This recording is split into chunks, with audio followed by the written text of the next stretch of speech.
बैठे हुए हैं, स्टेज पे ना लाइट बहुत ज्यादा है, जिसकी वजह से मुझे पीछे तक दिख नहीं रहा है। तो आप एक बार चेक करके बताएंगे पूरा स्टेडियम खाली पड़ा है क्या?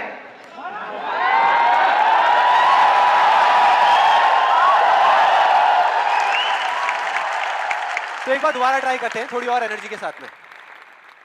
Good morning everybody.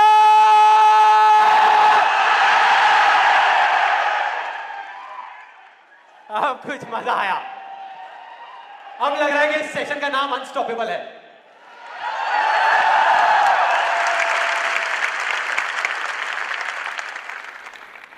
ओके, अब बात करते हैं मेरी।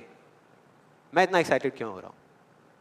देखो, बहुत सिंपल है। अपने हर सेशन से पहले 15 से 20 मिनट के लिए मैं अपनी आंखें बंद कर लेता हूं। और जब माइंड पूरे तरीके से ब्लैंक हो जाता है, जब माइंड में कोई थॉट्स नहीं होते, तो अपने आप से एक क्वेश्चन करता हूं कि अगर ये दिन मेरी ज़िंदगी का आखिरी दिन हो और मुझे किसी तरीके से पता चल जाए कि मैं कल सुबह नहीं उठने वाला, तो मैं आज क्या करूँगा? ये मेरा क्वेश्चन होता है। और उसके सिर्फ दो ऑप्शन होते हैं मेरे पास में, दो जवाब होते हैं, और मैं दूसरे ऑप्शन को चुनता हूँ। पहला ऑप्शन कि कल जो होने वाला है उसको सोच सोच करके मैं रोता रहूँ और परेशान हो जाऊँ। दूसरा ऑप्शन कि जो मेरे पास कुछ घंटे बचे हुए हैं ना, उसमें कुछ ऐसा कर जाऊँ, कुछ भी, कि जानने के बावजूद भी कि मैं कल सुबह नहीं उठने वाला, फिर भी आज रात को चैन से सो सकूं, बढ़िया नींद आए।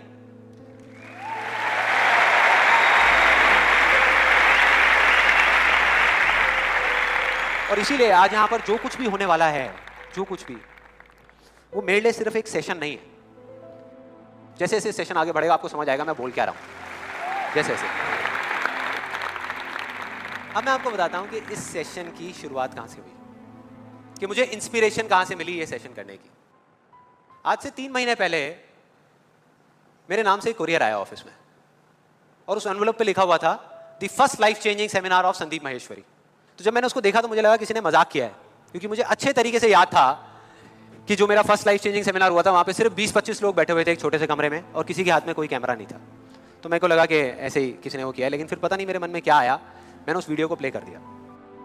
और जैसे ही मैंने वो वीडियो देखनी शुरू करी तो मेरे तोते उड़ गए। मैंने कहा यार, मतलब था मैं ही स्क्रीन के ऊपर, लेकिन लग मुझे ऐसा रहा था जैसे मैं किसी और को देख रहा हूँ। और देखता रहा। जैसे ही वो वीडियो खत्म हुई, उसी टाइम मैंने ये ठान लिया, मैंने ये डिसाइड कर लिया कि अब चाहे कुछ भी हो जाए, अपनी लाइफ के इतने बड़े फेलियर को मैं अपने तक नहीं रखने वाला, इसको शेयर करूंगा पूरी दुनिया के साथ। और आप में से कुछ लोगों को याद भी होगा, मैं अपने इस एक्सपीरियंस के बारे में पहले भी आपको बता चुका हूं, कि जब मैं पुणे के एक MBA कॉलेज में गया था और वहां जाकर के ब्लैंक हो गया था। याद है? कितने लोगों को याद है? याद है। तो तब मैंने आपको बताया तो था, लेकिन दिखाया नहीं था, क्योंकि मेरे पास में कुछ था ही नहीं आपको दिखाने के लिए, कोई वीडियो नहीं थी। तो आज मैं आपको दिखाने वाला हूं कि एग्जैक्टली तब क्या हुआ था। Okay, good afternoon everybody. Just call me Sandeep, don't call me sir. And just a few confessions before I start off this session. The first one is, please don't look at me like this with all these frowning faces, because that makes me nervous. And to be honest with you, this is the first time that I am speaking in front of so many people. And second thing is, I'll be not talking about the theory part of it. I'll actually focus more on the practical side of how I did whatever I did. Okay, the second confession, which I forgot. That is, to be honest with you, I can speak in English, but the problem is you may understand what I'm talking about, but I won't be able to understand what I am talking about. So it's better if I talk in Hindi. So. Then coming on to the point directly, the secret of what I feel is of my success. I started my career, I think, at the age of 13, and okay, so I'll come on Hindi. So I'm sorry. Yeah, so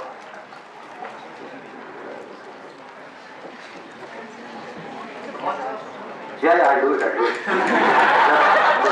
Images Bazaar start कर सकता हूँ तो ये भी कर सकता हूँ. So I think it's not that big a deal.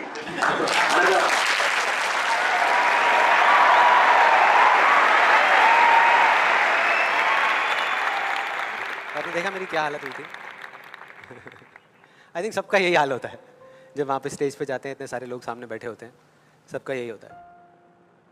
तो जब मैंने ये वीडियो देखी तो मेरे दिमाग में सिर्फ एक ही चीज़ चल रही थी, सिर्फ एक, कि ऐसा क्यों हुआ कि मैं अपना इतना बड़ा मजाक उड़वाने के बाद भी बाज नहीं आया, और क्या वजह है कि मैं वहाँ से यहाँ तक आ गया. लेकिन मुझे ना इसका एग्जैक्ट जवाब नहीं मिल रहा था, मतलब मुझे समझ नहीं आ रहा था कि इसके पीछे वजह क्या है. और फिर फाइनली एक दिन वो वजह समझ आई. मैंने एक कहानी पढ़ी कहीं पर, और उस कहानी के जब मैं अंदर तक गया तो मेरे को समझ आया कि हाँ ये वजह है. ये कहानी है दो बच्चों की जो एक गांव में रहते थे. उनमें से एक 6 साल का था और एक 10 साल का. दोनों बहुत अच्छे दोस्त थे, बिल्कुल शोले के जय और वीरू जैसे. दोनों हमेशा साथ साथ रहते, साथ साथ खेलते, साथ साथ खाते पीते, साथ साथ नहाते धोते. नहीं धोते नहीं, ये थोड़ा ज्यादा हो गया. तो एक दिन वो दोनों गांव से थोड़ा दूर निकल गए, और खेलते खेलते उनमें से जो बड़ा बच्चा था 10 साल वाला, वो एक कुएं में गिर गया और जोर जोर से चीखने चिल्लाने लग गया क्योंकि उसको तैरना नहीं आता था. अब जो दूसरा बच्चा था छोटा सा 6 साल का, उसने अपने आसपास में देखा और उसको कोई नजर नहीं आया, उसको कोई नहीं दिखा जिसको कि वो बुला सके हेल्प के लिए. और फिर उसकी नजर पड़ी एक बाल्टी पे जिस पे एक रस्सी बंधी हुई थी.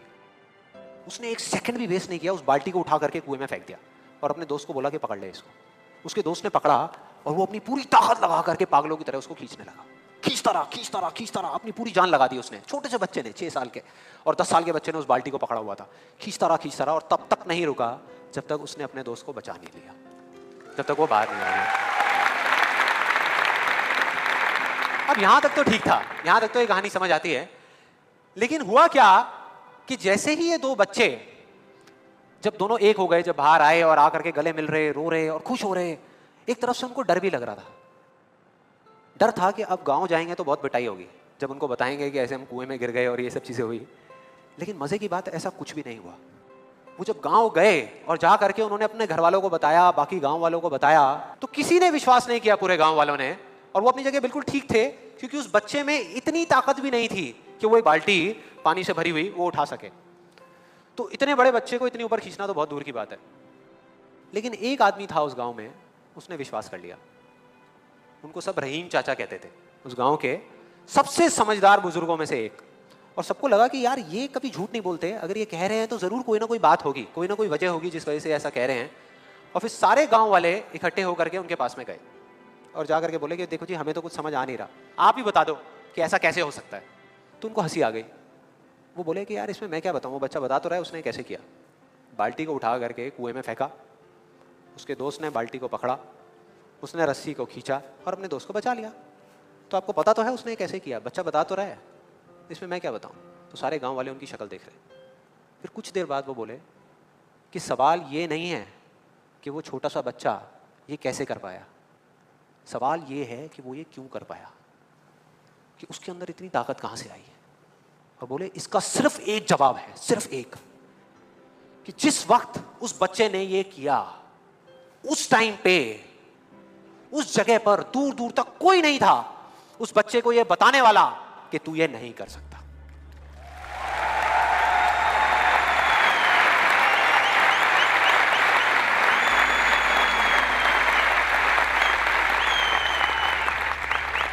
बोले कोई नहीं था, कोई नहीं, यहां तक कि वो खुद भी नहीं, वो खुद भी नहीं.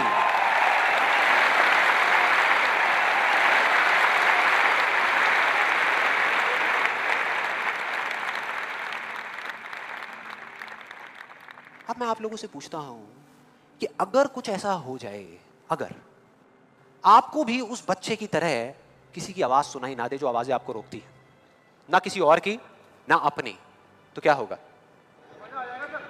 मजा आ जाएगा, राइट? उस बच्चे की तरह आपको भी कोई नहीं रोक पाएगा. You'll be unstoppable, right? Yes और नो? यस और नो? यस और नो? थियोरेटिकली तो ये बात बहुत अच्छी लग रही है सुनने में, लेकिन अगर हम प्रैक्टिकली देखें तो सिर्फ यस बोलने से काम नहीं चलने वाला। ये आप सबको भी पता है और मुझे भी पता है। ये जो अनस्टॉपेबल बनने वाला काम है, उसके लिए क्या करना पड़ेगा? 2 दीवारें तोड़नी पड़ेगी। 2 दीवारें, पहली बनी है दूसरों की आवाज की, कि आपके ऊपर दूसरों की आवाजों का असर होना बंद हो जाए, और दूसरी आपकी खुद की आवाज। ये ज्यादा बड़ी दीवार है। तो अब देखते हैं कि इस पहली दीवार को कैसे तोड़ना है। उस कहानी में उस बच्चे के आसपास में कोई नहीं था उसको रोकने वाला। लेकिन क्या रियल लाइफ में ऐसा होता है? यस और नो? नो। क्या होता है कि हम एक काम करने की सोचते हैं, करना शुरू भी नहीं करते, सिर्फ सोचते हैं कि हमको ये काम करना है, और सामने से 4 लोग आ जाते हैं रोकने के लिए। 4 लोग आ जाते हैं तरह तरह की बातें करने के लिए कि ये नहीं हो सकता। अरे बड़ा इम्प्रैक्टिकल सा आइडिया है। जब कोई नहीं कर पाया तो तू क्या करेगा? होता है ऐसा? कितने लोगों के साथ ऐसा हुआ है? सबके साथ हुआ है और होता रहता है। और मेरे साथ तो पता नहीं कितनी बार हुआ है। किसी के साथ कुछ ज्यादा ही हुआ है लगता है। लगता है उनको राह चलते भी, मेट्रो में भी कोई मिलता है, अबे तू नहीं कर पाएगा, चल।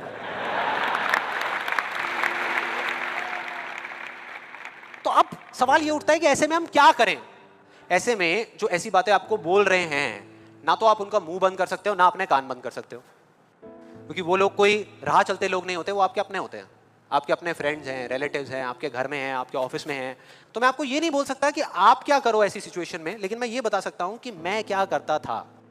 जैसे ही कोई बोलता था मेरे को, या आज भी अगर बोलता है कि ये नहीं हो सकता या तू ये नहीं कर सकता, तो मैं ना चुप रहता हूं, ना उनसे लड़ता हूं। मैं सिर्फ एक वर्ड में उनसे एक सिंपल सा क्वेश्चन पूछता हूं, एक वर्ड में। क्यों? क्यों नहीं कर सकता? क्यों नहीं हो सकता? और जैसे ही मैं ये करता हूं उसके बाद बहुत मजा आता है। आप कभी करके देखना, बहुत मजा आएगा।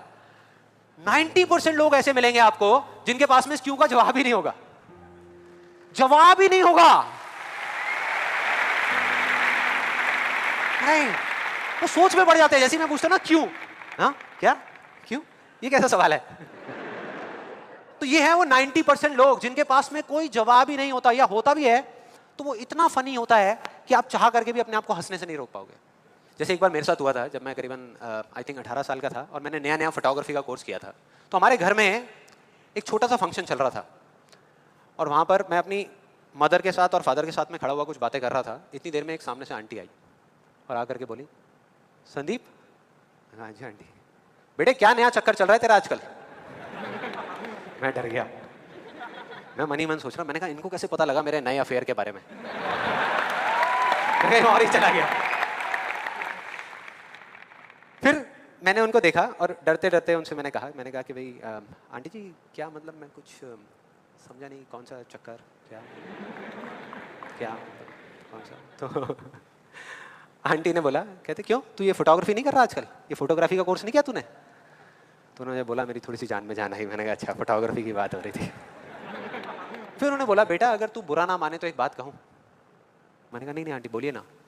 बेटे मेरी अगर तू माने ना, तो ये जो तू फोटोग्राफी के चक्करों में पड़ा है ना, ये सब बेकार की चीज़ें हैं। इससे अच्छा ये है कि तू कोई और ढंग का काम कर ले या अपनी पढ़ाई लिखाई में ध्यान दे। मैंने वही किया जो मैं हमेशा करता था। मैंने कहा क्यों आंटी जी, आपको ऐसा क्यों लगता है कि मेरा फोटोग्राफी में कुछ नहीं हो सकता, ये फोटोग्राफी बेकार की चीज़ क्यों है?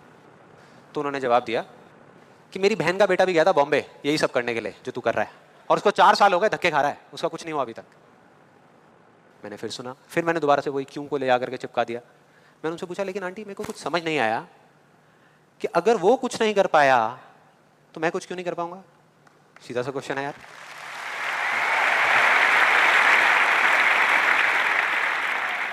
वो थोड़ी सी इरिटेट हो गई, लेकिन उसके बाद जो उन्होंने बोला, उस दिन मेरा कम से कम 10 किलो खून बढ़ गया होगा हंसते हंसते। उन्होंने गुस्से से मेरे से पूछा, कहते तेरे कितने % आए थे 12th में? मतलब फोटोग्राफी से इसका कोई कनेक्शन नहीं है दूर दूर तक, लेकिन उनका ये सवाल था कितने % आए थे तेरे 12th में? मैंने कहा जी 85% आए थे। फिर उन्होंने एक अजीब सा एक्सप्रेशन दिया, मेरे को ऐसे देखा जैसे कि मेरे से बड़ा बेवकूफ़ इस पूरी दुनिया में कोई नहीं है, और बोली उसके 92% आए थे।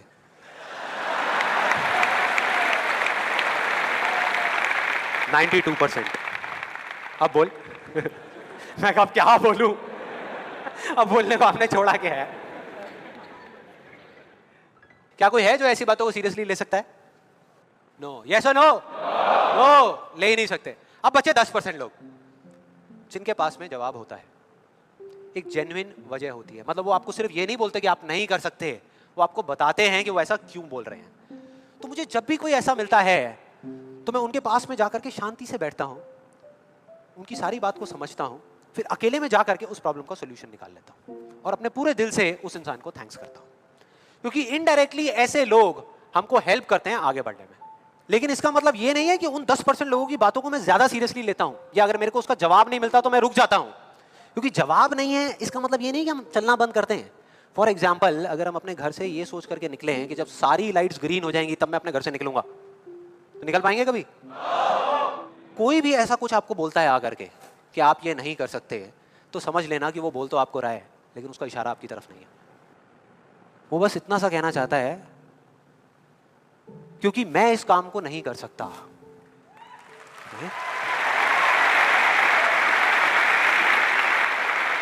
वो बस इतना सा कहना चाहता है क्योंकि मैं इस काम को नहीं कर सकता, या मुझे नहीं पता कि इस काम को कैसे करना है, इसलिए मुझे लगता है कि इस पूरी दुनिया में कोई भी नहीं कर सकता।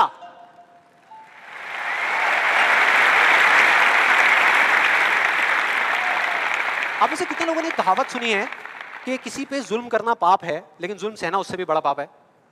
कितने लोगों ने सुनी है? ऑलमोस्ट सबने सुनी है। बिल्कुल इसी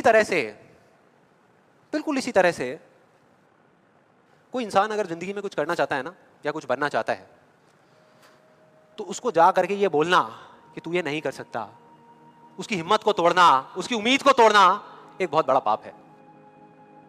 क्योंकि कई बार कुछ लोगों के पास में सिर्फ एक उम्मीद होती है और कुछ भी नहीं। लेकिन वहीं दूसरी तरफ किसी को इतना हक देना कि वो आ करके आपके सामने खड़ा हो जाए और आपको कुछ भी बोलता रहे, आपकी उम्मीद को तोड़ दे, आपकी हिम्मत को तोड़ दे, और आप चुपचाप खड़े खड़े उसको देखते रहो, कुछ भी ना कहो, कुछ भी ना करो, ये उससे भी बड़ा पाप है।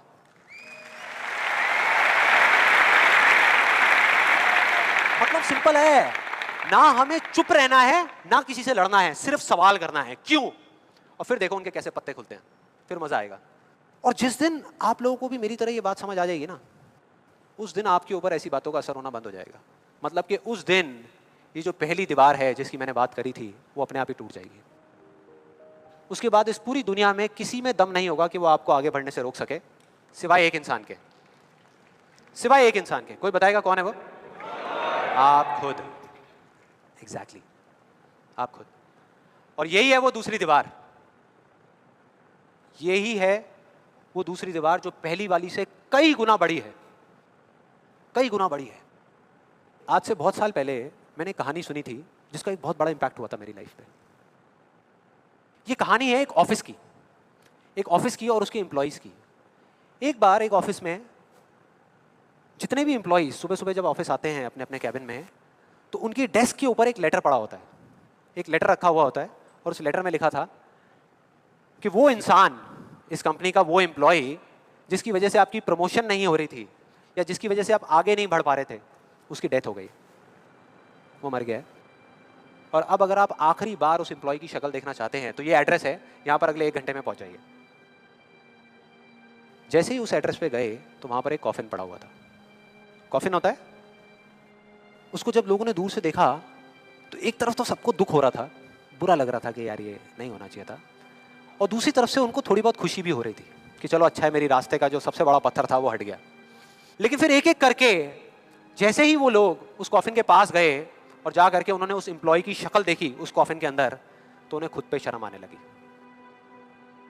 क्योंकि उस कॉफिन में कोई नहीं था, सिर्फ एक शीशा था, एक मिरर था जिसमें उनकी खुद की शक्ल दिख रही थी।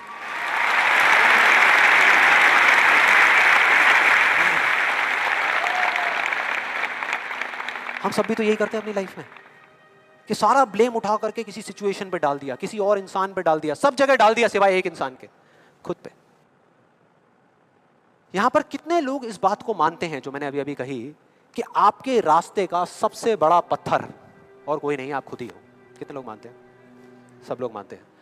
लेकिन एक चीज और है यहां पर बहुत मजेदार, कि कोई भी इंसान, कोई भी, चाहे वो आप हो, चाहे मैं हूं, चाहे कोई भी है, वो जान करके अपने रास्ते का पत्थर क्यों बनेगा? अपना ही नुकसान क्यों करेगा? अपना ही दुश्मन क्यों बनेगा? फॉर एग्जाम्पल, अगर अभी मैं यहाँ पर थोड़ी सी लकड़ियाँ इकट्ठी करके आग लगा दूँ और आप लोगों से रिक्वेस्ट करूँ कि यार प्लीज़ मेरी खातिर 5 मिनट के लिए आ करके इस आग में जल जाओ, 5 मिनट के लिए, कुछ नहीं होगा, मैं गारंटी दे रहा हूँ, आपको बिल्कुल भी दर्द नहीं होगा, बहुत मजा आएगा। कितने लोग तैयार हैं यहाँ पर आने के लिए? कितने लोग तैयार हैं? हाँ, जो 1-2 लोग हाथ ऊपर उठा रहे हैं ना, उनको लग रहा है कि मैं भुट्टा सेकने की बात कर रहा हूँ। भाई साहब, आपको सेकने की बात हो रही है उस साथ में। कोई नहीं आएगा, कोई नहीं आएगा। क्यों? क्योंकि कोई भी इंसान हो, वो जानबूझ करके अपना नुकसान कभी नहीं करेगा, कभी भी नहीं करेगा।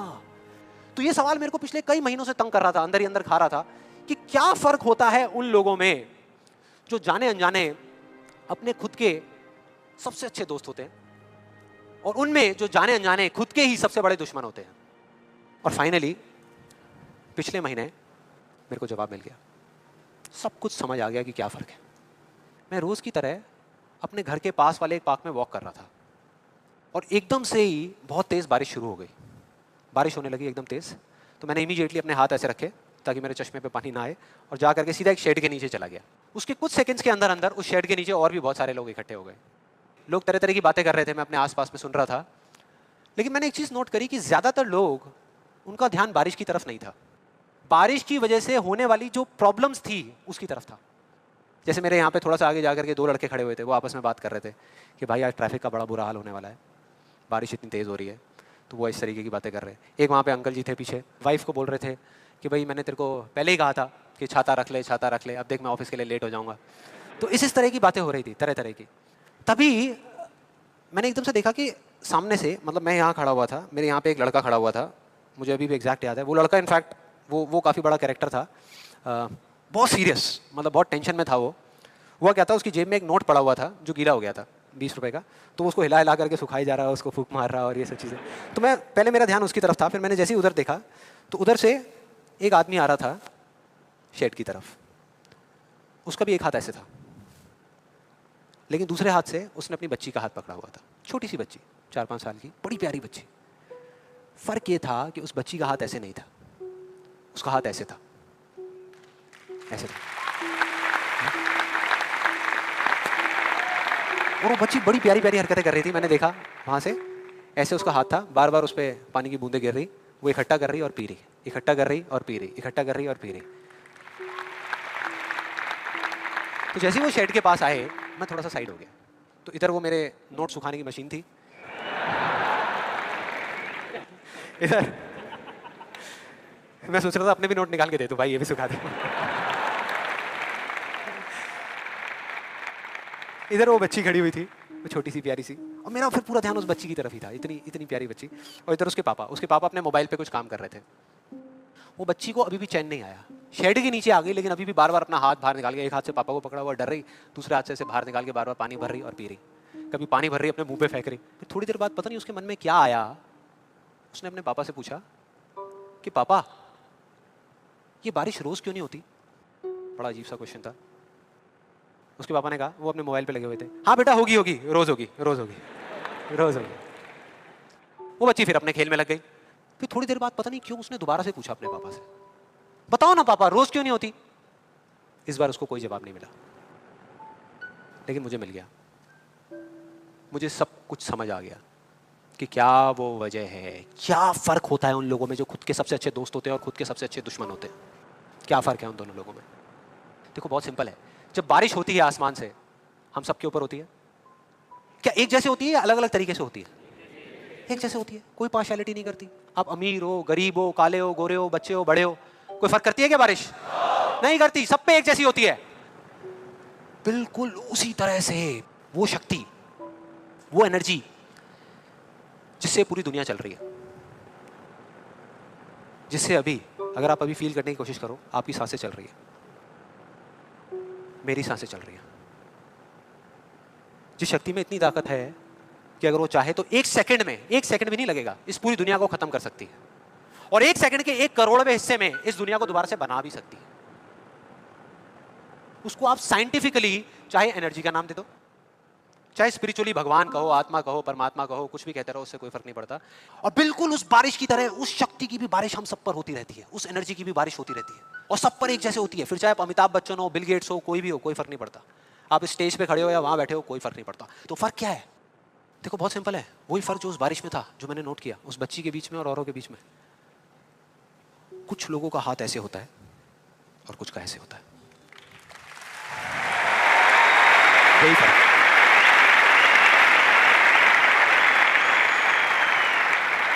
जिनका ऐसे होता है वो बारिश उन पर होती तो है लेकिन छू करके बह जाती है, चली जाती है, उनके अंदर तक नहीं जा पाती, अपना काम नहीं कर पाती। लेकिन जिनका ऐसे होता है वो उसको पी लेते हैं, उनके अंदर चली जाती है और उसके बाद में जो काम करती है वो एनर्जी करती है, नाम इंसान का हो जाता है।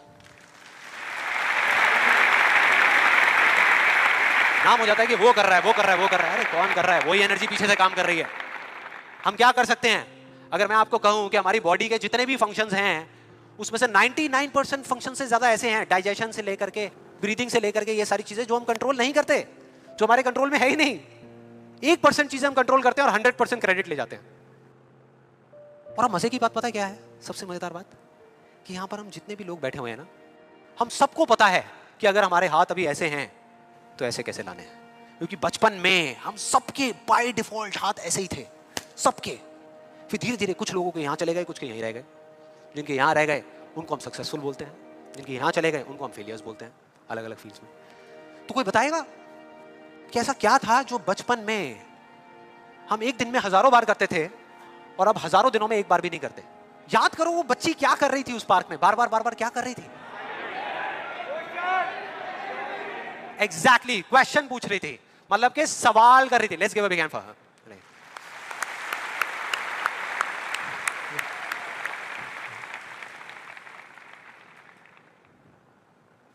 सवाल। ऐसा क्यों होता है? हम ऐसा क्यों करते हैं? बताओ ना पापा, हम ऐसा क्यों करते हैं? कोई जवाब नहीं मिला, हमने सवाल पूछने बंद कर दिया।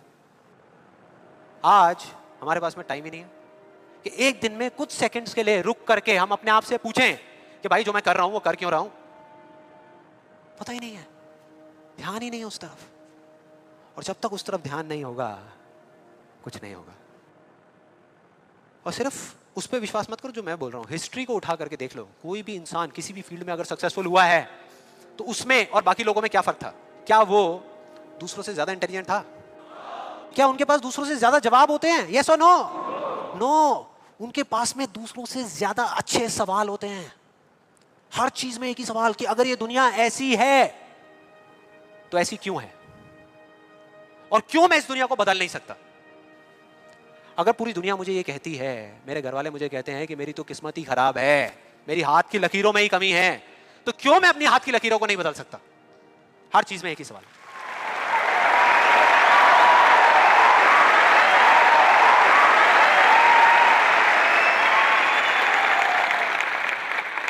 और दूसरी तरफ किसी फेलियर के पास चले जाओ, उनके पास आपको सिर्फ जवाब मिलेंगे, सवाल एक भी नहीं। सिर्फ एक्सक्यूजेस मिलेंगे, सिर्फ बहाने मिलेंगे, बस। सवाल पूछ ही नहीं रहे तो जवाब मिलेगा कहां से? कहां से मिलेगा? मिल ही नहीं सकता। तो मैं क्या कह रहा हूं कि लाइफ में आप जो कुछ भी कर रहे हो, जो भी, उससे कोई फर्क नहीं पड़ता, लेकिन अगर आपके पास में इस क्यों का बिल्कुल क्लियर जवाब है तो उस काम को आप पूरे विश्वास के साथ कर रहे हो। और अगर इस क्यों का जवाब ही नहीं है तो आप सिर्फ उस काम को अंधविश्वास पे कर रहे हो, जो आज नहीं तो कल टूटेगा ही टूटेगा। फॉर एग्जाम्पल, मैं आपको एक रियल लाइफ एग्जाम्पल से बताता हूँ। क्या कभी आप लोगों के साथ ऐसा कुछ हुआ है कि घर में कोई बड़ा सा फंक्शन चल रहा हो, जैसे किसी की शादी हो रही हो और वहाँ पे कोई रिलेटिव बीमार हो गया? हुआ है? कितने लोगों के साथ हुआ है ऐसा? हुआ है। तो ऐसे में क्या होता है? क्या होता है? जैसे ही एक किसी की तबीयत खराब होती है तो बाकी लोग क्या करते हैं? डॉक्टर बन जाते हैं, अपनी अपनी राय देते हैं आकर के। सो मेरी फैमिली में भी एग्जैक्टली बिल्कुल ऐसा ही हुआ था। मेरी एक कज़न सिस्टर की शादी थी और मेरे एक अंकल आए हुए थे अब्रॉड से। उनकी तबीयत खराब हो गई, उनको बुखार हो गया, और जैसे ही एक एक करके सब लोगों को पता लगा तो सब लोग आए और आ करके अपने अपने आइडियाज़ देने लगे। एक आंटी जी आई, काढ़ा बना करके, अपना अदरक का, तुलसी का, शहद का वो काढ़ा बना करके, बेटा ये पी लो, 2 घंटे में ठीक हो जाओगे, बुखार अभी उतर जाएगा, बहुत पुराना नुस्खा है। उसके बाद में एक अंकल आए, बड़े फनी, वो आ करके उन्होंने ऐसे उनके सर पे हाथ रखा, गर्म हो रहे हैं। फिर उन्होंने कहा कुछ नहीं है, इनको ठंडी बर्फ़ की पट्टियाँ कर दो, अभी सारा बुखार उतर जाएगा। ऐसे सब तरह तरह के लोग आ रहे थे, तरह तरह के, और अपने अपने आइडियाज़ दे रहे थे। सबको पूरा विश्वास था कि ये करने से वो ठीक हो जाएंगे, उनका बुखार उतर जाएगा। लेकिन इसका बिल्कुल उल्टा हुआ। अगले दिन सुबह उनका बुखार कम होने की बजाय और बढ़ गया, तेज़ हो गया। और अब ऐसे में बड़ा मजा आता है कि जो लोग जितना ज्यादा कॉन्फिडेंट थे ना अपने नुस्खे को लेकर के, वो उतना ही पीछे हट गए। उनका जवाब था कि भाई मैं तो कल ही कह रही थी कि डॉक्टर को बुला लो, किसी ने मेरी सुनी नहीं। हाँ? डॉक्टर आया, वहाँ पे आकर के उसने पूरा चेकअप किया, कुछ टेस्ट बताए, शाम तक रिपोर्ट्स आई और पता लगा कि उनको मलेरिया था। डॉक्टर को जैसे ही पता लगा उसने कुछ दवाई दी और अगले कुछ दिनों में वो बिल्कुल ठीक हो गए। तो क्या फर्क था डॉक्टर में और बाकी लोगों में? डॉक्टर ने कुछ भी करने से पहले, मतलब कि अपना इलाज शुरू करने से पहले, कोई भी नुस्खा बताने से पहले ये पता लगाया कि उनको बुखार क्यों हुआ, और बाकी किसी ने ये पता लगाना जरूरी ही नहीं समझा कि उनको बुखार हुआ क्यों। डॉक्टर को पता था कि उस बीमारी का कॉज क्या है, उसकी जड़ क्या है, उसकी वजह क्या है, और इस वजह से उसको पूरा विश्वास था कि मैं ये दवाई दूंगा और वो ठीक हो जाएंगे। बाकी सब जो कह रहे थे कि हमको विश्वास है, उनको सिर्फ अंधविश्वास था कि वो ठीक हो जाएंगे, वो विश्वास नहीं था।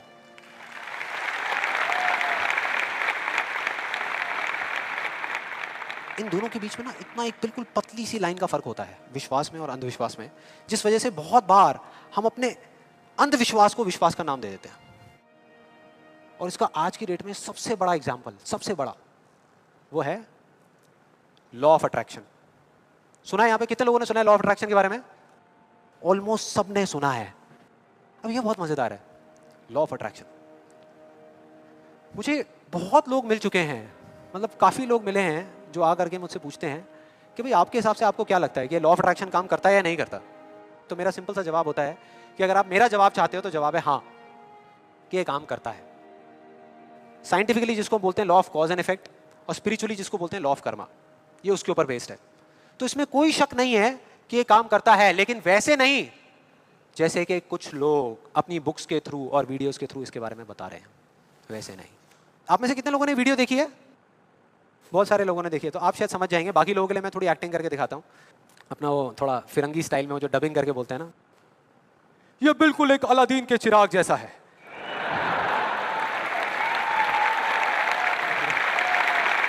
बिल्कुल ऐसा लगता है किसी चमत्कारी बाबा की बात हो रही है, जो आशीर्वाद रखेंगे और काम हो जाएगा 1 सेकंड में। बिल्कुल ऐसा लग रहा है सुनने में। ये बिल्कुल एक अलादीन के चिराग जैसा है, आपको सिर्फ हुक्म देना है कि आप क्या चाहते हैं। आपको बंगला चाहिए, आपको गाड़ी चाहिए, आपको पैसा चाहिए, आपको सिर्फ बताना है कि आपको क्या चाहिए, फिर देखिए क्या होगा। ये प्रकृति आपके सुर से सुर मिलाएगी, ताल से ताल मिलाएगी।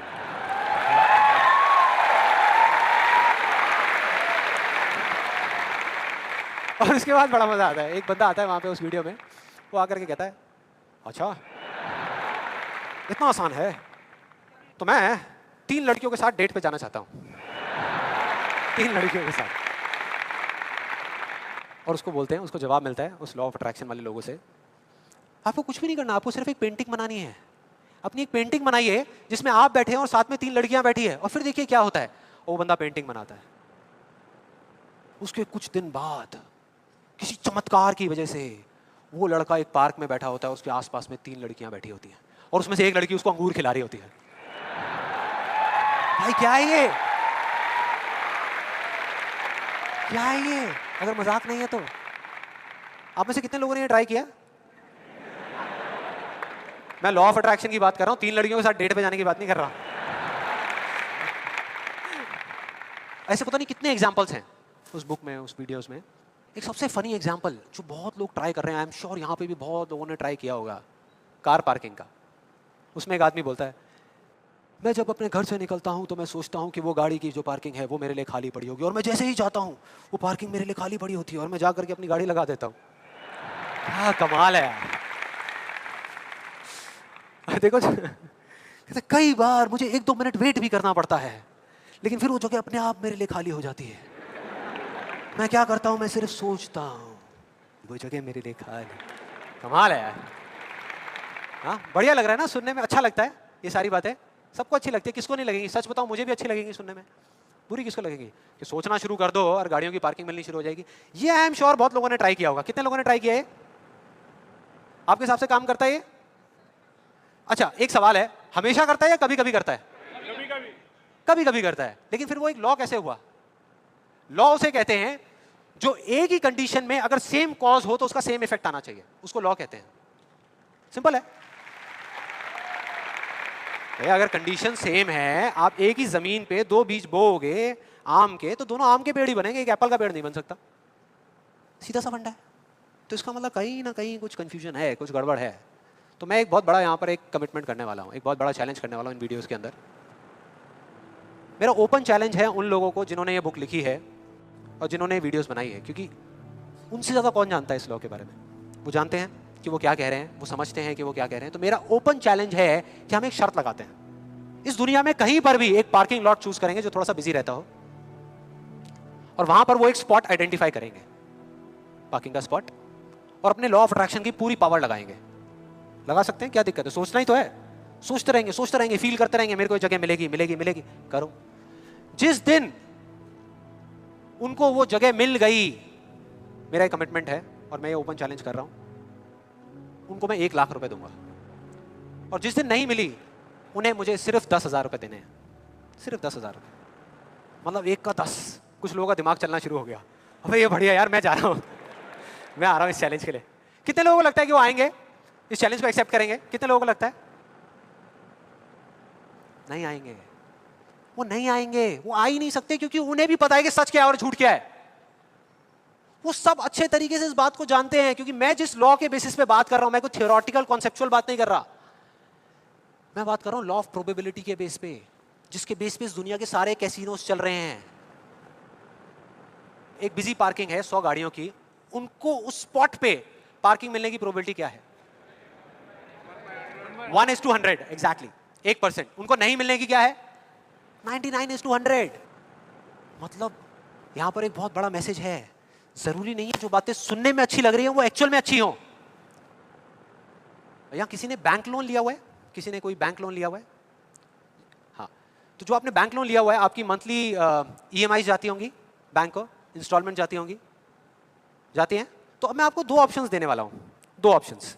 आप बताना आपको सुनने में कौन सा ऑप्शन ज्यादा अच्छा लग रहा है। पहला ऑप्शन कि आप जो काम कर रहे हो उसको पूरा दिल से करो, दिन रात करो, खूब काम करके जो आप पैसा कमाते हो उससे वो इंस्टॉलमेंट्स पे कर दो। दूसरा ऑप्शन है कि आपको ये सोचना है कि बैंक अपना जो लोन है वो माफ कर देगा और अपना पैसा वापस मांगना बंद कर देगा, और रातों रात कहीं से आपके कोई दूर के अंकल आपको 25-25 हजार रुपए महीने के चेक भेजना शुरू कर देंगे। कौन सा ऑप्शन ज्यादा अच्छा लग रहा है सुनने में, पहला या दूसरा? दूसरा। यही वजह है, इसी वजह से ये सब हो रहा है। वो जो झूठ बोल रहे हैं ना, उनकी कोई गलती नहीं है। वो वही बोल रहे हैं जो लोग सुनना चाहते हैं, और वो नहीं जो सच है, क्योंकि सच बहुत कम लोग सुनना चाहते हैं। इस वजह से सारी चीजें हो रही हैं। और मैं इस सेशन का आपको एक फाइनल एग्जांपल देने वाला हूं, जिसके बाद में अभी आपके मन में जितने भी डाउट चल रहे होंगे ना, वो सारे धीरे धीरे क्लियर हो जाएंगे। ये एग्जांपल है 2 लड़कों का, 2 लड़कों का जिनकी एज है 18 साल, और दोनों का एक ही डिजायर है कि मेरे को एक BMW गाड़ी चाहिए। दोनों का यही है, और अगले 10 साल के अंदर अंदर चाहिए। बस तरीका थोड़ा सा अलग अलग है। जो पहला लड़का है, उसने क्या किया, अपना एक गोल सेट किया। उसने एक अपनी डायरी में लिख दिया, पोस्टर्स ला करके उस गाड़ी के अपने घर में लगा दिए जगह जगह पर। 24 घंटे उस गाड़ी के बारे में सोचने लग गया कि ये गाड़ी मुझे चाहिए चाहिए चाहिए। रोज रात को बैठ करके फील करता कि मेरे को गाड़ी मिल गई है, आवाजें निकालता, जू जू जू ये वो, और करते करते ब्रेक मार रहा है, ये कर रहा है वो कर रहा है। एक्चुअल में नहीं मिली है, इमेजिन कर रहा है, फील करने की कोशिश कर रहा है, उस गाड़ी को एक्सपीरियंस करने की कोशिश कर रहा है, क्योंकि ऐसा बहुत बुक्स में लिखा हुआ है। लॉ ऑफ अट्रैक्शन में भी यही बताया गया है। यस और नो? अब इसको करने से क्या हो रहा था?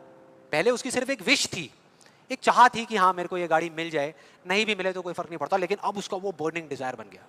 अब उसको गाड़ी हर हालत में चाहिए ही चाहिए अगले 10 साल में। अब आप में से कुछ लोग सोच रहे हो, आप में से कितने लोगों ने मेरा इल्यूजन टू रियलिटी वाला सेशन देखा है? आप सोच रहे हो कि यार आपने इल्यूजन टू रियलिटी में भी तो यही बात करी है, और आप खुद ही उसके अगेंस्ट बोल रहे हो। लग रहा है कुछ लोगों को, लग रहा है ऐसा लग रहा है। देखो मैंने क्या कहा था आपको अभी थोड़ी देर पहले, कि विश्वास और अंधविश्वास में सिर्फ एक पतली सी लाइन का फर्क होता है, इधर कुछ और इधर कुछ और। अगर आप ध्यान से मेरी जितनी भी वीडियोस देखोगे, आज तक मैंने जो कुछ भी कहा उसको देखोगे, तो मैंने किस चीज के बारे में बात करी है? किसी चीज को हासिल करने के बारे में, गाड़ियों के बारे में, पैसे के बारे में, बंगले के बारे में, या किसी काम पे फोकस करने के बारे में? काम पे फोकस करने के बारे में, चीज के बारे में नहीं। मतलब इस टेक्निक में कोई कमी नहीं है। इस टेक्निक को यूज जो लोग कर रहे हैं 90% वो गलत तरीके से कर रहे हैं, जिस वजह से प्रॉब्लम्स क्रिएट हो रही है। अब दूसरे लड़के की बात करते हैं, उसमें और इसमें क्या फर्क था।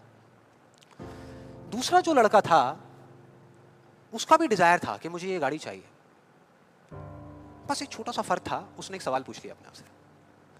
उसने एक सवाल पूछ लिया अपने आप से कि मुझे ये गाड़ी क्यों चाहिए, क्यों चाहिए। अब ये काम ना बड़ा बोरिंग लगता है सुनने में कि यार क्यों चाहिए, ये सोचने की क्या जरूरत है, सीधा गाड़ी लो ना, शॉर्टकट फटाफट। लेकिन नहीं, उसने ऐसा नहीं किया, उसने गलती नहीं करी, उसने पूछ लिया। और जब हम सवाल पूछते हैं तो क्या होता है, जवाब मिलता है, जवाब मिलता है। और उसको मिल गया।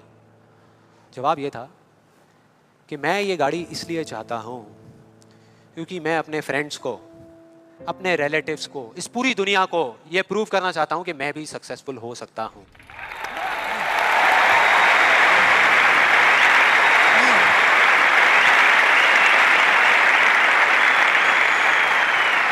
तो उसको जवाब मिल गया कि मैं ये इसलिए चाहता हूं क्योंकि मैं प्रूव करना चाहता हूं। फिर उसने दोबारा सवाल किया कि क्यों, मैं क्यों अपने आसपास वालों को, इस पूरी दुनिया को ये प्रूव करना चाहता हूं, क्यों करना चाहता हूं।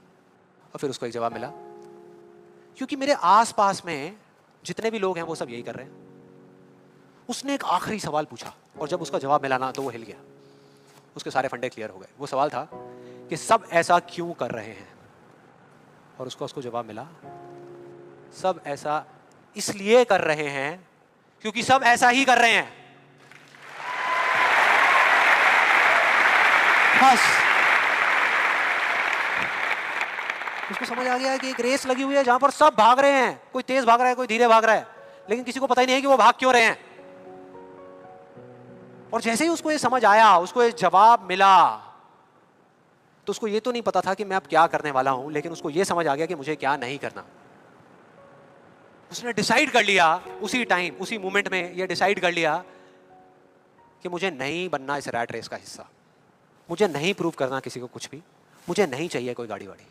अब मैं वो करूंगा जो मेरा दिल कहता है, जो मेरे अंदर की आवाज है। बाढ़ में गई दुनिया। और जैसे ही उसको ये अंदर से उसकी आवाज आई कि मुझे ये चीज करनी है, तो वो जवाब उसके अंदर से ही निकल करके आ गया। और उसको जवाब मिला कि 3 साल पहले वो सबसे ज्यादा क्लोज इस पूरी दुनिया में अपने फादर के था, अपने पापा के। और दोनों का रिलेशन एक बाप बेटे का कम और एक दोस्त का ज्यादा था। उसके पापा की एक छोटी सी हैंडीक्राफ्ट की दुकान थी दिल्ली में, और वो क्या करते थे, छोटे छोटे गांव में जाते और जा करके वहाँ के कारीगरों से कुछ सामान लेकर के आते और अपनी दुकान में बेचते। ये उनका काम था। एक बार वो एक गांव में जा रहे थे तो उनका बेटा भी उनके साथ चला गया। ये लड़का उनके साथ चला गया क्योंकि उसकी छुट्टियां चल रही थी। और दोनों उस गांव में एक ढाबे पे बैठ करके, शाम का टाइम था, खाना खा रहे थे। खाते खाते एकदम से उसके फादर के यहाँ पे दर्द उठा, लेफ्ट साइड में दर्द होना शुरू हो गया। और उस लड़के ने एक सेकंड भी नहीं लगाया, फटाफट से अपने फादर को लेकर के एक पास के हॉस्पिटल में चला गया। वहां जाकर के जो डॉक्टर्स थे उस गांव के हॉस्पिटल के, उन्होंने कहा कि आप इनको जल्दी से जल्दी किसी बड़े हॉस्पिटल में ले जाओ, टाइम नहीं है। लेकिन वो बड़ा हॉस्पिटल उस गांव से 3 घंटे की दूरी पे था। और जब वो वहाँ पहुंचा और उसके फादर को इमरजेंसी वार्ड में लेकर के गए, तब तक सब ठीक था। लेकिन उसके 10 मिनट बाद डॉक्टर्स आए और आकर के उन्होंने बोला, वी आर सॉरी, अगर आप 15 मिनट पहले आ जाते तो हम कुछ कर सकते थे। 15 मिनट पहले।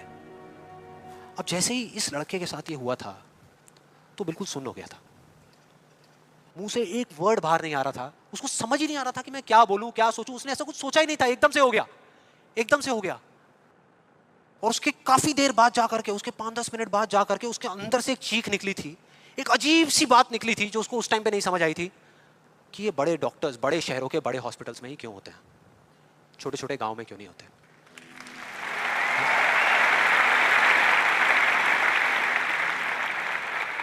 उस टाइम उसको नहीं समझ आया, आज समझ आ गया। उसको समझ आ गया कि मेरे साथ ऐसा क्यों हुआ था, जिससे कि मैं एक डॉक्टर बनूं और जा करके छोटे छोटे हॉस्पिटल्स में काम करूं, ना कि एक गाड़ी खरीदूं।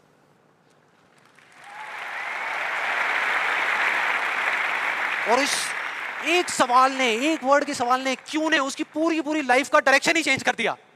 जहां एक तरफ उससे एक दिन में 1 घंटा भी पढ़ाई नहीं होती थी, अब वो दिन में 12-12 घंटे पढ़ने लगा। उसके कुछ साल बाद वो एक हार्ट सर्जन बन गया और जा करके कुछ बड़े हॉस्पिटल्स में बड़े डॉक्टर्स को असिस्ट करने के बाद में छोटे छोटे गांव में चला गया। ये थी उस दूसरे लड़के की कहानी। 10 साल हो गए हैं, तब दोनों 18 साल के थे, आज दोनों 28 साल के हो चुके हैं। लेकिन क्या दोनों की लाइफ में थोड़ा बहुत फर्क होगा? एक बार देखते हैं एग्जैक्टली कि क्या फर्क होगा। जो पहला लड़का था उसने इस लॉ को पूरे विश्वास के साथ प्रैक्टिस किया, लॉ ऑफ अट्रैक्शन को पूरे विश्वास के साथ कि ये काम करता है, करेगा करेगा, इतने लोग बोल रहे हैं, गलत थोड़ी होंगे, पूरी दुनिया बोल रही है कि ये काम करता है। उसने किया, लेकिन फ्यूचर किसी के हाथ में नहीं है ना, उसको नहीं मिला, उसको वो गाड़ी नहीं मिली। क्या होगा उसके साथ में? क्या होगा? खुश रहेगा? टूट जाएगा, पागल हो जाएगा, बिखर जाएगा, समझ ही नहीं आएगा कि हो क्या रहा है मेरे साथ में। यह है एक सिचुएशन। दूसरी सिचुएशन कि उसको BMW गाड़ी नहीं मिली लेकिन होंडा सिटी मिल गई। अब क्या होगा? खुश रहेगा? रह ही नहीं सकता, रह ही नहीं सकता, क्योंकि ये गोल सेटिंग करके और ये सब करके उसने अपने डिजायर को बढ़ा लिया, अपने अंधविश्वास को इतना बढ़ा लिया कि अब उसको वो ही गाड़ी चाहिए और किसी गाड़ी से उसका काम ही नहीं चलने वाला। जबकि अगर दूसरे एंगल से देखा जाए तो एक 28 साल के लड़के के लिए जो मिडिल क्लास बैकग्राउंड से बिलोंग करता है, अपने पैसों की होंडा सिटी गाड़ी खरीदना भी बहुत बड़ी बात होती है, राइट? बहुत बड़ी बात होती है। अब तीसरी सिचुएशन ये बहुत इंटरेस्टिंग है। मान लो 10 साल में एक चमत्कार हुआ, उसने कई तरह के काम करे और उसको BMW गाड़ी मिल गई। अब क्या होगा? खुश रहेगा? सेटिस्फाइड हो जाएगा अपनी लाइफ से, बैठ जाएगा आराम से, हाँ, मिल गई, यही तो चाहिए था, मिल गया, हो गया काम, लाइफ बढ़िया हो जाएगी उसकी। उसका लालच और बढ़ जाएगा, उसका अंधविश्वास और बढ़ जाएगा। वो कहेगा कि अगर इस लॉ ऑफ अट्रैक्शन को प्रैक्टिस करके मुझे 10 साल में ये गाड़ी मिल सकती है तो अगले 5 साल में इतना बड़ा घर क्यों नहीं मिल सकता? यस और नो? मतलब कि उसको सब कुछ मिल चुका होगा लेकिन वो उसको छोड़ करके फ्यूचर के अंदर किसी और चीज को पकड़ लेगा। सब कुछ होने के बाद भी वो फ्यूचर में जिएगा और उसकी हालत बिल्कुल एक ऐसे खरगोश की जैसी हो जाएगी जिसके सर के सामने किसी ने डंडा लगा करके गाजर को टांग दिया। इमेजिन करो कैसा होगा वो खरगोश, जो उस गाजर को देख तो सकता है, बिल्कुल उसकी आंखों के सामने है, उसको खाने के लिए भाग भी सकता है लेकिन कभी खा नहीं सकता, मरते दम तक सिर्फ भाग सकता है, खा नहीं सकता। क्योंकि उसकी जो खुशी है उस काम में नहीं है जो वो काम कर रहा है, किसी चीज में है, बाहर है, उसके अंदर नहीं है। अब देखते हैं दूसरे लड़के को। ये बहुत इंटरेस्टिंग है कि इस दूसरे लड़के का क्या होगा। 10 साल हो गए, वो छोटे छोटे गांव में जा करके अपना काम कर रहा है और पहली सिचुएशन, उसको गाड़ी नहीं मिली। BMW गाड़ी उसको चाहिए थी 10 साल पहले, लेकिन आज नहीं मिली, तो क्या होगा? क्या होगा? खुश रहेगा। उसकी खुशी किसी गाड़ी में नहीं है, किसी चीज में नहीं है, उसके काम में है। कल जो मिलने वाला है उसमें नहीं है, आज जो वो कर रहा है उसमें है।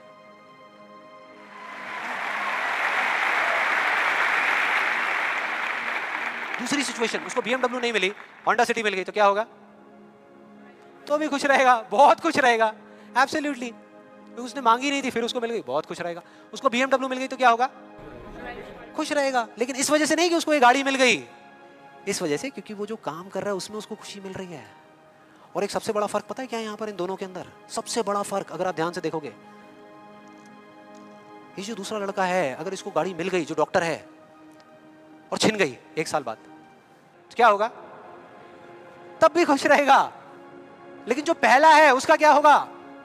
अरे वो सिर्फ डर में जिएगा, वो सिर्फ डर में जिएगा।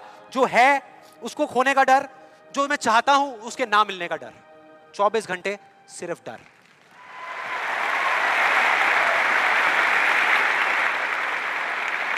डर ही डर, सब कुछ होगा उसके पास में, लेकिन फिर भी अंदर से डरा हुआ होगा, यार कोई मेरी गाड़ी ले ना ले, अरे कोई इस पे स्क्रैच ना मार दे। स्क्रैच के पीछे मैं सुन रहा हूं आजकल मर्डर्स हो रहे हैं कि तूने मेरी गाड़ी पे स्क्रैच कैसे मार दिया, ले धाड़, खत्म। क्या हो रहा है भाई? क्या हो रहा है? किस वजह से हो रहा है? उसकी जड़ क्या है? यही है जिसकी मैं बात कर रहा हूं अभी, यही है। अभी तक मैंने जो कुछ भी कहा है उसको एक लाइन में अगर इन दो के बीच का फर्क आपको बताऊं तो वो ये है, पहला आदमी बोल रहा है कि इस चीज को पाने के लिए मैं कोई भी काम करने को तैयार हूं, और दूसरा बोल रहा है इस काम को करने के लिए ये जो मैं अभी कर रहा हूं, मैं अपनी कोई भी चीज गंवाने को तैयार हूं।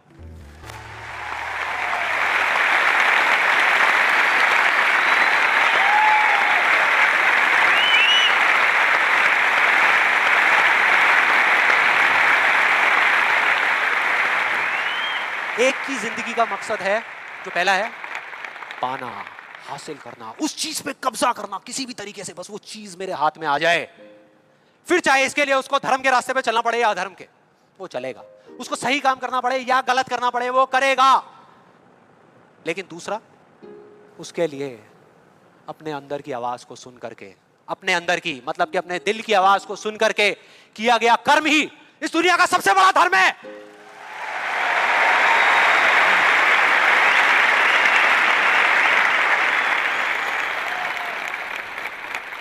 बस यही एक मकसद है उसकी जिंदगी का, अंदर की आवाज को सुनते जाओ, चलते जाओ, सुनते जाओ, चलते जाओ, जो होगा देखा जाएगा।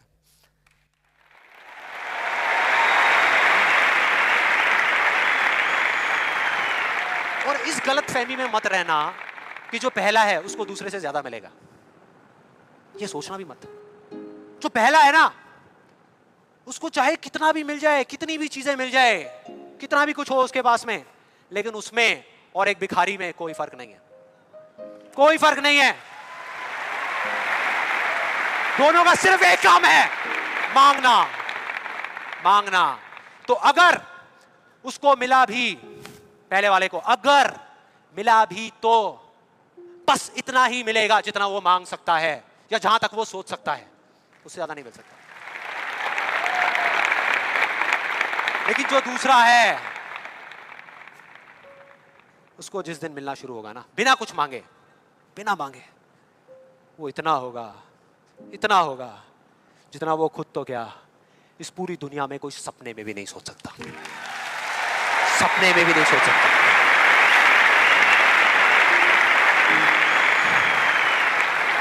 और इसका जो मैं आपको बोल रहा हूं, एक जीता जागता एग्जाम्पल आपके सामने खड़ा है।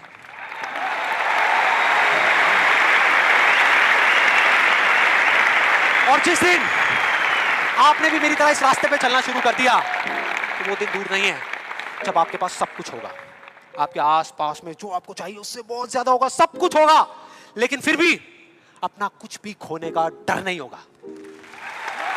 चला जाए, चला जाए, चला जाए, ये जाए, वो जाए, कुछ भी जाए, कोई डर नहीं है। और ये डर नाम की दीमक है ना, जो लोगों की आंखों में दिखती है, जो अंदर ही अंदर लोगों को खोखला कर रही है, वो आपके अंदर जाना तो दूर, आपको छू भी नहीं पाएगी, छू भी नहीं पाएगी। You'll be fearless! ना जीने का लालच, ना मरने का डर। जो करोगे यहां से करोगे।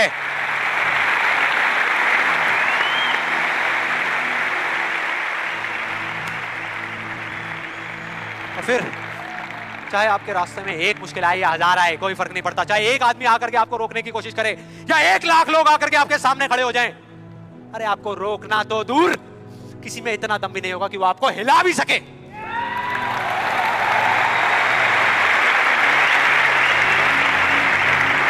क्योंकि उस दिन आप पर खुद उसका हाथ होगा।